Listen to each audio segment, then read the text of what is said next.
क्या कहेंगे? देखिए, खराब हालत नहीं, बद से बदतर हालात हैं। मैं 2 दिन वहाँ पर शनिवार इतवार था भी, और मैंने बाढ़ क्षेत्र का दौरा भी किया। तो उसमें से बात यही निकल कर आई कि प्रदेश सरकार और जिला प्रशासन दोनों की कोई तैयारी ही नहीं थी। ये मालूम था कि वर्षा होगी और अब की पर्याप्त वर्षा है और समय से पानी बरस रहा है, तो उसके लिए सरकार को तैयारी करनी चाहिए थी कि कैसे इस विभीषिका को हम रोक सकते हैं, कम कर सकते हैं या बेहतर प्रबंधन कर सकते हैं। लेकिन जब मैं मौके पर गया, मेजा तहसील में भी गया, बारा तहसील में भी गया, और यही हालात करछना तहसील और सदर तहसील के भी हैं कि जहां पानी जो है घुसता जा रहा है और आज भी पानी जो है बढ़ा है। प्रयागराज में आज भी गंगा की बाढ़ है, जमुना नदी की बाढ़ है और टोंस नदी की बाढ़ है। तैयारी नहीं थी। मैंने जैसे पहले कहा है कि तैयारी अगर होती तो हम काबू पा सकते थे, कम कर सकते थे इसकी, लेकिन तैयारी नहीं। आज समस्या क्या हो रही है, लोगों के घरों में पानी घुस रहा है, लोगों के घर गिर रहे हैं।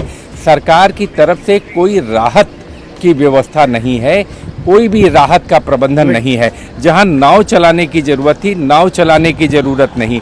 बिजली चली गई, वहां मिट्टी का तेल देने की स्थिति। ये शहरों में ये स्थिति है, शहरों में ये स्थिति है। ग्रामीण क्षेत्र में तो पूरी की पूरी फसल नष्ट हो गई और सरकार अभी कोई सर्वे भी नहीं कर रही है। जैसा मैंने कहा, न खाने की व्यवस्था है, न पन्नी डालने की व्यवस्था सरकार की तरफ से। ये पहला मौका मैं देख रहा हूँ इतने दिनों में कि सरकार 8 साल से उत्तर प्रदेश में सरकार है और उसके बाद ऐसा प्रबंधन।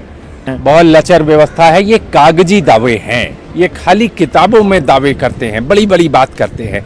जमीन पर आप जनता के पास जाइएगा तो कहीं पर भी दूर दूर तक कोई भी सरकारी मदद नहीं दिखाई पड़ रही है। सरकार को युद्ध स्तर पर इस पर कार्रवाई करनी चाहिए, युद्ध स्तर पर लोगों को, अधिकारियों को उतारना चाहिए। अधिकारी मौके पर दिखाई नहीं दे रहे हैं, नदारद हैं, और सिर्फ फोटो खिंचवाने के लिए लोग मुझे दिखते हैं। सरकार की तरफ से जो जा रहा है वो फोटो खिंचवा रहा है और फोटो को अपलोड करके सोच रहे हैं कि ये बाढ़ का प्रबंधन कर लेंगे। जब जरूरत थी तो आपको बांधों को बनवाना चाहिए था। पहले से 8 साल सरकार थी, जहां जहां आपको लगता था कि पानी यहां से घुस सकता है, अगर बांध बने होते, बेहतर प्रबंधन हुआ होता तो ये इतना नुकसान प्रयागराज में न होता। लेकिन अभी भी मैं सरकार से मांग करूंगा कि ये जो नुकसान है, इस नुकसान की भरपाई का वास्तविक आकलन करके लोगों को सीधी मदद। और अभी भी मैं कहूँगा कि विभीषिका के बाद बड़ी पैमाने पर महामारी की एक आशंका है, जो कि मैंने उच्च स्तर पर अधिकारियों को भी आगाह किया है कि जैसे ही पानी नीचे जाएगा वैसे महामारी की। और सरकार इस जो एक उनका रवैया है, सब कुछ ठीक है, जमीन पर कुछ भी ठीक नहीं है, कुछ भी नहीं हो रहा है। लोगों को निकलना पड़ेगा और युद्ध स्तर पर काम करना पड़ेगा, तभी इससे हम इस पर काबू पा सकते हैं।